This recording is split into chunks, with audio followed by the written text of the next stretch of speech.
Nenhum organismo vivo pode existir muito tempo com sanidade sob condições de realidade absoluta. A Casa da Colina, desprovida de sanidade, se erguia solitária contra os montes, aprisionando as trevas em seu interior. Lá dentro, paredes continuavam de pé. Tijolos se juntavam com perfeição. Assoalhos estavam firmes e portas estavam sensatamente fechadas. O silêncio se escorava com equilíbrio, na madeira e nas pedras da Casa da Colina. E o que entrasse ali, entrava sozinho. Olá, meus queridos, hoje eu vou falar de um assunto que pra mim é muito querido no coração, então talvez eu fique um pouco animada sobre. Bom, hoje a gente vai falar sobre o livro A Assombração da Casa da Colina, de Shirley Jackson, e as diferenças entre a adaptação da Netflix, que ficou conhecida como A Maldição da Residência Hill, é uma série de 10 episódios, é uma antologia. A próxima temporada vai ser baseado em outro livro de terror com esse mesmo tema de casos mal assombrados, o que eu acho muito legal. Tem muita coisa pra falar. E eu sou fã de carteirinha da série e gostei muito do livro também, mas existem muitas diferenças. Não são nem os mesmos personagens, assim, pra começar. Esse vídeo vai sim conter spoilers, tá? Bom, eu vou falar um pouquinho sobre a Shirley Jackson. Ela é uma atora de histórias de terror e ela teve uma vida muito peculiar. Eu vou chegar em um momento que eu vou contar pra vocês o que ela lia pros filhos antes de dormir. O Stephen King falou: a história de casa mal assombrada mais próxima da perfeição que eu já li. Considerada a rainha do terror por mestres como Stephen King e Neil Gaiman, Shirley Jackson cria uma obra perturbadora sobre a relação entre a loucura e o sobrenatural. Pra mim, isso descreve muito o livro, bem mais livro do que a série, porque por incrível que pareça, eu não falaria que isso aqui é um livro sobre casa assombrada. Fala sobre fantasmas e fala sobre assombrações. Mas será que é do jeito que a gente tá esperando ou que a gente tá acostumado quando a gente pensa em uma casa mal assombrada? Aqui vai uma sinopse. Sozinha no mundo, Eleanor fica encantada ao receber uma carta do Dr. Montague, não sei como pronuncia, convidando-a para passar um tempo na Casa da Colina, um local conhecido por suas manifestações fantasmagóricas. O mesmo convite é feito a Theodora, uma alma artística e sensitiva, e a Luke, o herdeiro da mansão. Porém, o que começa como uma exploração bem-humorada de um mito inocente se transforma em uma viagem para os piores pesadelos de seus hóspedes. Com o tempo, fica cada vez mais claro que a sanidade e a vida de todos está em risco. Já vou dizer pra vocês, isso não é um livro de terror. Não vá ler esse livro achando que você vai passar madrugadas lendo e apavorado e ai meu Deus. O terror que ele traz é muito mais psicológico. Justamente isso da loucura e do sobrenatural, o que realmente está acontecendo ali. Será que a gente pode confiar na sanidade da nossa protagonista? A protagonista do livro é a Eleanor, ou Nellie, como ela é mais chamada na série. Por mais que a gente conheça aqui 3 nomes familiares, Luke, Theodora e Eleanor, eles não são irmãos como eles são na série. Uma das maiores diferenças, como você já pode ver aqui, a Assombração da Casa da Colina. Por que eles não deixaram esse nome e foram lá e mudaram pra Residência Hill? Bom, porque aqui nesse livro não existem os Hills. Os Hills foram uma família que criaram a casa. Aqui nesse livro não existem. Então a Residência Hill seria porque o sobrenome dos donos, dos fundadores da casa, eram Hill. Nesse caso, o Hill significa realmente colina. Quando falam Hill House, estão querendo falar aquela casa da colina. Uai, Thaís, mas essa é tipo uma das coisas mais importantes da série. Justamente. Aqui os Hill não existem. Na verdade, quem fundou a casa, quem construiu foi o Hugh Crane. O Hugh Crane é um dos protagonistas da série. Ele é o pai das crianças, né? Interpretado por 2 atores diferentes, de acordo com a linha do tempo. E o Hugh Crane e a família chegam na casa, isso na série, querendo, né, construir uma vida ali. Ele vai consertar a casa e depois eles vão comprar e fazer uma casa deles próprios para eles sempre viverem. Aquela família sempre viaja, então ela é formada pelo Hugh, pela Liv, que é a mãe. Tem as crianças, que de mais velha para mais nova são o Steve, a Shirley, a Theo, o Luke e a Nellie. Aqui no livro, o Hugh Crane tem 2 filhas, que eu acho que eles não mencionam o nome ou eu não lembro. E a esposa dele nunca chega a entrar na casa. Você já deve estar pensando, pera, mas isso é tipo a parte principal do livro, basicamente. E sim, de fato. Muitas das coisas que a Liv, que a mãe, passou na série, a gente vai encontrar na Eleanor. Esse livro é contado em um fluxo de consciência. Então a gente tá muito dentro da Eleanor, em terceira pessoa, e a princípio não parece que é ela que vai realmente levar essa história, parece que vai ser o doutor. Inclusive, esse Dr. Montague, que não existe na série, por muito tempo durante o livro eu tava tentando entender quem ele poderia representar. Será que ele era o Hugh? E no final das contas, eu acho que a pessoa que ele mais se aproxima seria o Steve, que é o irmão mais velho. Tanto por o Steve ser um escritor e esse doutor gostar de pesquisar sobre coisas fantasmagóricas, coisas sobrenaturais. E o Steve faz isso, né? Na série, apesar de começar com ele falando que ele nunca viu um fantasma. Apesar dele escrever histórias mal assombradas, ele nunca viu um fantasma do jeito que a gente acha que o fantasma é. E aí ele vai nos dizer que fantasmas são como desejos, são coisas do nosso passado que vem nos assombrar. Coisa que eu acho muito linda. E, enfim, a gente vai falar mais sobre isso. Vamos falar sobre os 3 personagens que teoricamente existem no livro e na série. Começando pela Eleanor. A Eleanor, ela não é tão diferente da Eleanor da série. No caso, muitas das coisas que acontecem assim com ela, porque ela meio que é o centro da história, né? As coisas giram porque ela toma uma decisão. Agora, essa decisão é meio diferente aqui nesse livro, tá? A Nellie, ela tem problemas, com certeza. Ela tem problemas com a família, ela tem problemas com si mesma, ela já tem mais de 30 anos, ela vive de uma forma meio precária, assim, porque ela não consegue estabelecer conexões. E ela pensa muito, a cabeça dela é muito complexa. Isso que nos faz perguntar durante o livro se dá pra confiar na Eleanor, sabe? Porque tem umas horas que, assim, a narrativa fica tão maluca que não dá pra entender direito se aquilo tá acontecendo, se ela tá imaginando, se ela tá desejando, se ela tá sonhando, o que tá acontecendo ali de verdade. As homenagens que eles fazem ao livro são muito certas na série, e eu vou falar mais sobre elas. Só que uma das primeiras que eu já amei foi a questão do copo de estrelas. Pra quem viu a série, a Nellie, criança, acha um copo de estrelas, né, uma xícara de estrelas, e ela se apaixona por aquilo. Ela é criança, ela gosta de festinhas de chá e ninguém quer brincar com ela. E aí ela fala pra senhora Dudley, que é uma das criadas, que inclusive é muito diferente aqui no livro, já já eu falo mais, que ela já tinha quebrado uma caneca e que ela não devia ficar segurando coisas frágeis, né? E talvez a mãe dela não deixasse. E a senhora Dudley fala, não, querida, insista no seu copo de estrelas. E por mais que isso pareça meio assim, eu achei muito bonito, porque quando você vê a Nellie mais velha, você vê que ela continua sempre bebendo coisas em um copo de estrelas. Insista no copo de estrelas. Depois que eles armam pra te tornar igual a todo mundo, você nunca mais vai ver seu copo de estrelas. Falando um pouco sobre os criados, o senhor e a senhora Dudley, né? Que na série ajudam o Hugh Crane e a família a consertarem a casa, a cuidar de tudo. Eles já vinham de gerações antes, que eles já cuidavam dos Hugh mesmo, que fundaram a casa. E aqui no livro eles também meio que já vêm com a casa. Mas o Sr. Dudley aparece uma vez e a Sra. Dudley aparece várias vezes, mas ela praticamente só tem uma fala, assim, que ela repete sempre, que é chego tal hora na casa, boto o almoço tal hora, tiro tal hora, boto o jantar tal hora e vou embora. E quando eu volto, eu tiro o jantar. Coisa que tem na série também, de que os Dudley não ficam lá depois da noite. Porque de acordo com eles a casa muda, ela vira outra coisa. Tem até uma conversa na série da Sra. Dudley com a Liv, que é a mãe, sobre a casa ser faminta. E ela passou por uma situação lá que tem um monólogo lindíssimo do marido dela, que fala sobre essa situação, que foi tensa, que ela achou que tava vendo coisas e eles nunca mais voltaram lá à noite e isso melhorou. E que ela acha que a casa ela vai se alimentando das pessoas que estão lá e principalmente das mulheres, principalmente do instinto materno. E tudo isso porque a Poppy Hill, né, que foi uma das... Não sei se ela que construiu a casa com o marido, que é o William Hill.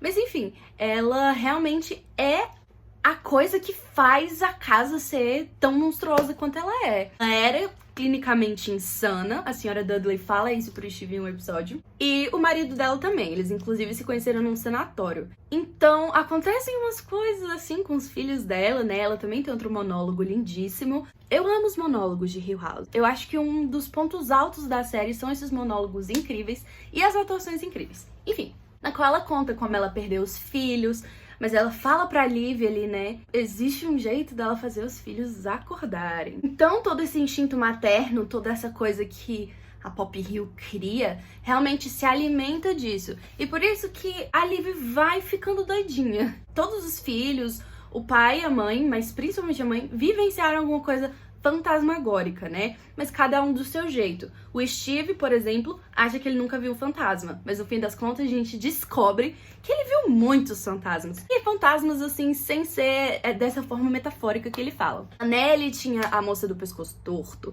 que inclusive eu acho que é, tipo, digamos que a personificação disso que o Steve fala. São passados, são desejos, são coisas que a gente deixou passar, que vem nos assombrar. Isso que é um fantasma. E a Nellie é assombrada por isso desde que ela é criança. E aí quando chega no episódio da Nellie, porque os 5 primeiros episódios, cada um focado, assim, em um dos irmãos, contando o mesmo dia, eles recebendo a notícia de que a Nellie se matou e etc. A gente descobre que a Nellie sempre foi a moça do pescoço torto. E, nossa, é de partir o coração. Quando ela vai caindo e vai vendo que aquilo sempre foi ela.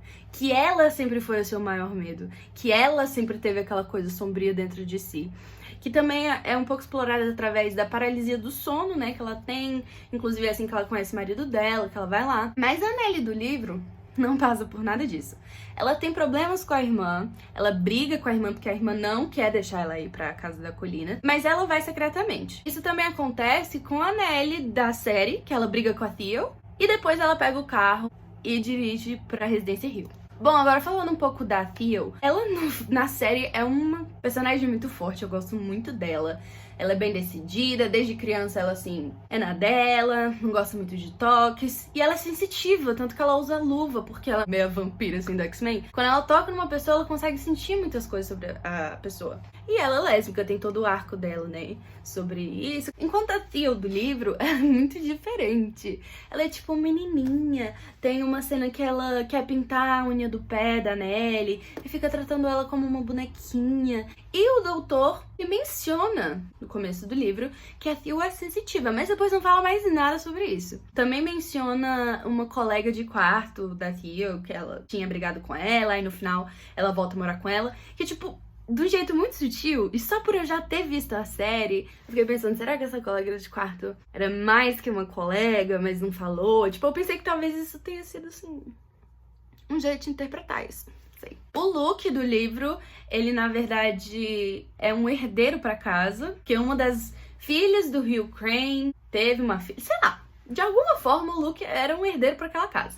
E aí ele foi passar esse tempo lá também. E ele é muito diferente, porque, assim, no livro o Luke não é viciado, né? Na série ele é viciado em drogas. E no livro ele só é um cara meio galanteador, assim, né? Quer conquistar as meninas. Inclusive, até eu tive a impressão de que a Nellie tava gostando dele, mas não fica muito coisa que a Eleanor fala o tempo todo no livro. O tempo todo. É o Jornada Sermino no Encontro dos Amantes. Uma parte de Sonho de uma Noite de Verão de Shakespeare. E ela fala isso muito no livro. E aí eu ficava... Às vezes ela falava do nada. Eu falava, minha filha, o que tu tá falando? Isso que me deixou essa dúvida. Será que ela tava muito em busca de um romance? Mas essa fala acontece no último episódio também. Quando o Hugh Crane, depois de todos esses anos, volta pra casa, encontra o fantasma da esposa, porque ela se matou, né? É ali que a jornada dele termina, né? Falando em monólogos, inclusive o da Liv depois da tempestade, aquele episódio 6, que é todo em plano sequência. Da tempestade, sério, tem todo o meu coração, é muito lindo esse episódio. Depois da tempestade, ela tem uma conversa com a senhora Dudley sobre por que ela não gosta de tempestades. E aí tem um monólogo lindíssimo, no qual ela fala que quando o pai dela morreu, houve uma chuva de granizo, que na verdade eram pedras pomes batendo, e que isso aconteceu pouquíssimas vezes, né? E na verdade isso acontece com a Eleanor no livro, ela conta isso, e o Dr. Montague fala que isso poderia ter sido um evento poltergeist, por isso chamou ela, mas não fala muito sobre isso. Mas também tem um monólogo final da Nellie, que é lindo, é meio tosco se você parar pra pensar, é meio bobo, mas é tão lindo sobre como as coisas caem confete e sobre como as casas são corpos vivos. E a Eleanor do livro gosta muito de casas. Tanto que ela comenta muito sobre os leões que ela viu em uma casa enquanto ela tava indo pra casa da colina. E que ela queria leões na casa dela. E ela insiste nesses leões. E na série, todas as maçanetas são leões. Então... E aqui no livro, tem uma parte desse último monólogo dela que eu acho lindo. Que é: sou como uma criatura pequenina engolida inteira por um monstro. E o monstro sente os mínimos movimentos dentro de mim. É coisa de se sentir pequena, entendeu? E achar que o mundo é um monstro. Eles falam isso, né? A senhora Dudley tem uma conversa com a Liv, na qual ela fala pra Liv apostar nos seus instintos, né? Sem saber que ela tava ali sob a influência da Pop Hill e tal. Porque o mundo é estúpido e o mundo tem fome. Então aqui no caso...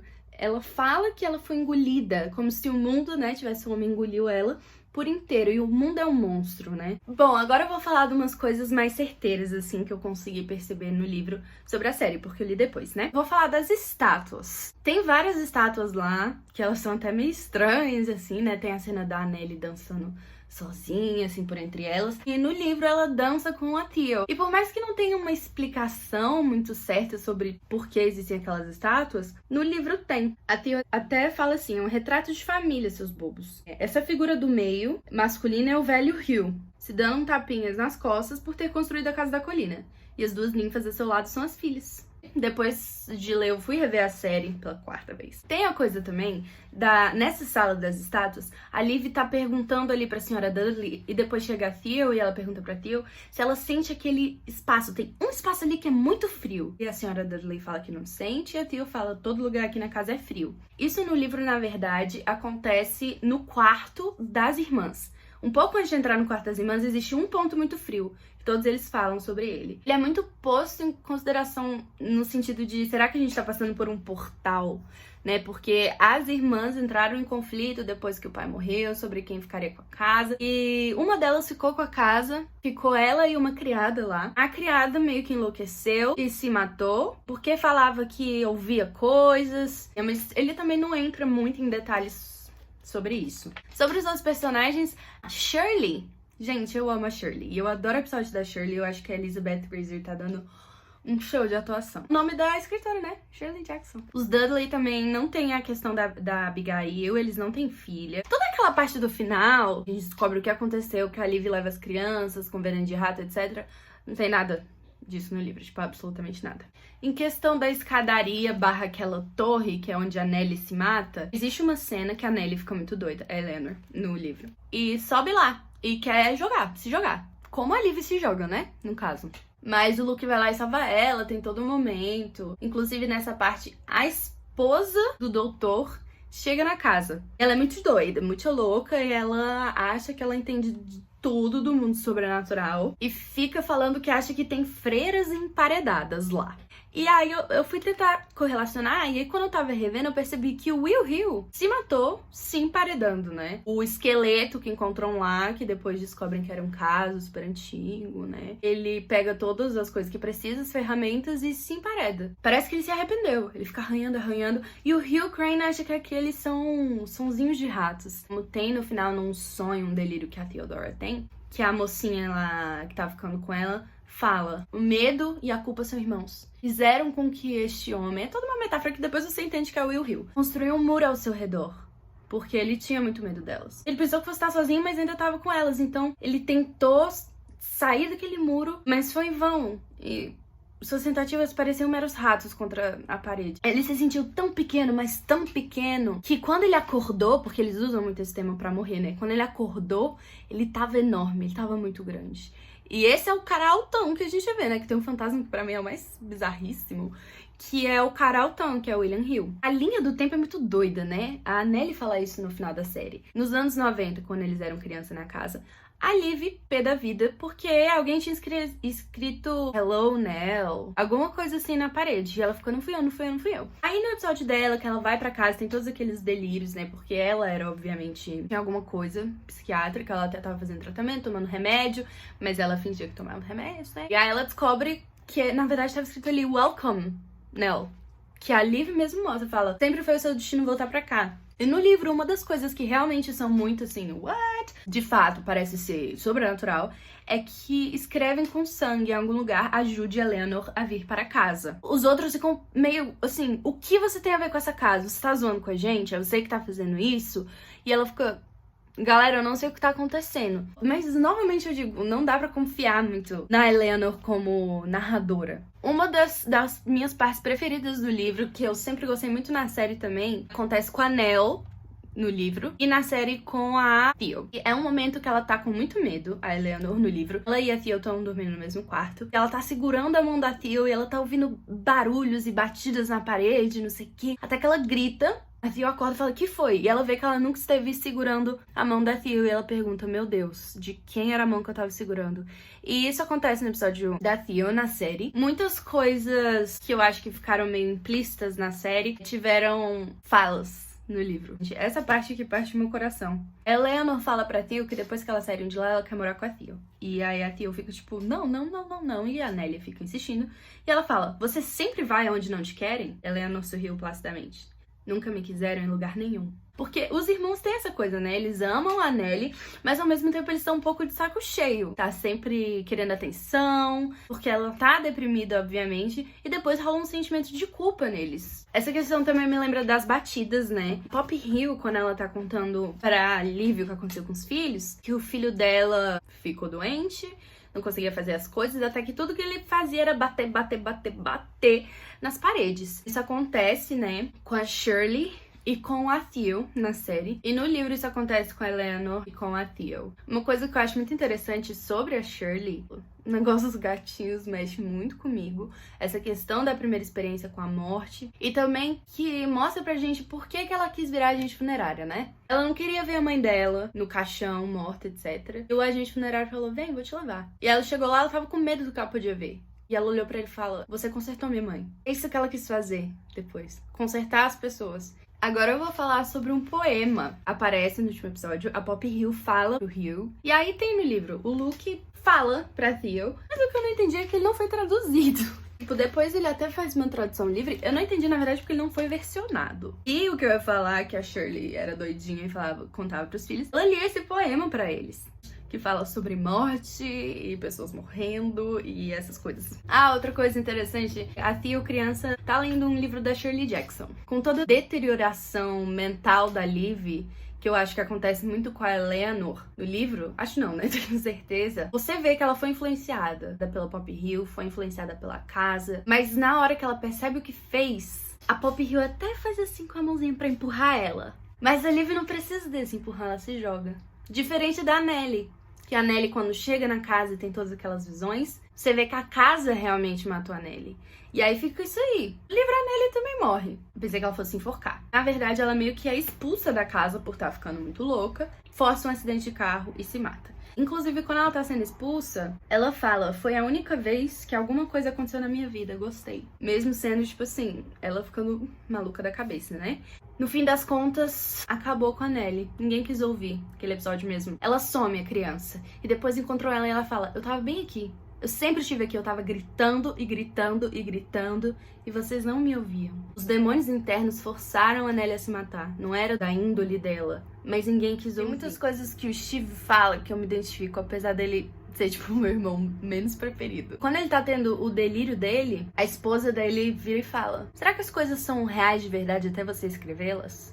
Porque é isso que você faz. Você pega as histórias das outras pessoas e você come, você devora e depois você caga e você não tá nem aí.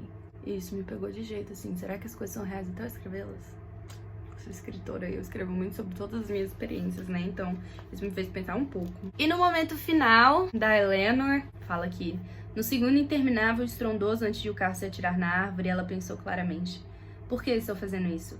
Por que estou fazendo isso? Por que eles não me impedem? Então, uma coisa meio de, será que ela queria mesmo fazer isso? Será que essa foi a história da deterioração mental da Eleanor? Ou será que foi a casa que fez isso com ela? Ou foram as duas coisas? É por isso que eu não vou falar pra vocês que é uma história de horror. Você vai ler e você vai ficando maluquinho com a Eleanor e pensando, mano, o que essa bicha tá falando?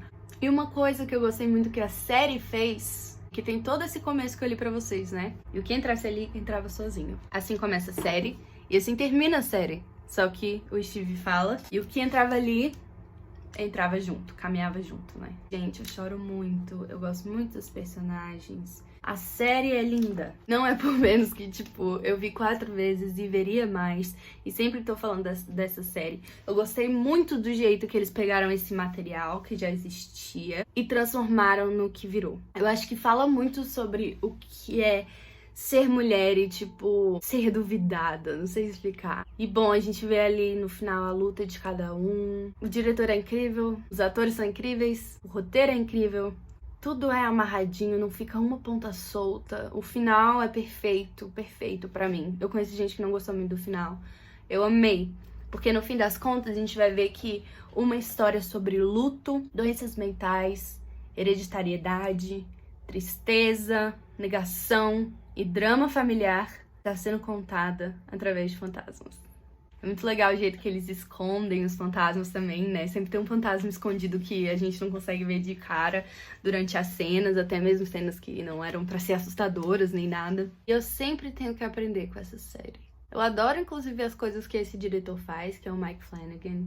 Tô super animada pra segunda temporada, inclusive eu já comprei o livro. Vai se chamar The Haunting of Bly Manor, que na verdade é baseado num livro chamado The Turn of the Screw. Recomendo que vocês leiam o livro, caso vocês gostem da série tanto quanto eu. Eu sou muito cadelinha dessa série. Pra mim, eu vejo aquilo e falo, é assim que eu quero contar a história. É dessa forma. Eu quero que as pessoas se sintam com as minhas criações do jeito que eu me senti com essa criação linda. É isso! Eu vou terminar por aqui, espero que vocês tenham gostado do vídeo, curtam aí. E sim, com certeza vai sair vídeo sobre a segunda temporada. Obrigada, não esqueçam de ver os outros vídeos do canal. E aqui embaixo vão estar todas as minhas redes sociais pra vocês me seguirem, caso vocês queiram. Tchau, gente!